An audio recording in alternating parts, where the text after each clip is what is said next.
الحق يا باشمهندس، السيركت بريكر بتاع المحرك بيعمل تريب اول ما بنشغل بسبب تيار البدء. ايه الحل؟ الحل بسيط خالص. المهم ان احنا نعرف ونفهم السيركت بريكر. السيركت بريكر ده فيه قيمتين موجودين قدامنا دلوقتي. اول حاجه اي واحد ودي بتاعه الاوفرلود وده مش موضوعنا. تاني حاجه اي 2 اللي عليه الدايره دي.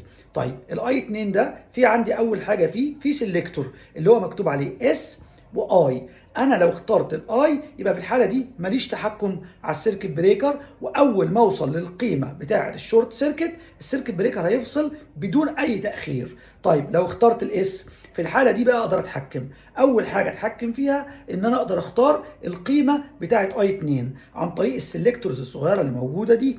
بعد كده اقدر احدد قيمه تي 2 او التي 2. التي 2 ده التايم اللي بتاخره لما بوصل للقيمه بتاعه اي 2، يعني اوصل لاي 2 وافصل بعد قد ايه، وبكده اقدر اظبط القيمه والتايم بحيث ان انا اعدي تيار البدء بتاع المحرك في الاول، واول ما اعدي التايم ده ارجع للطبيعي بتاعي واروح للاوفرلود. شكرا، مع السلامه.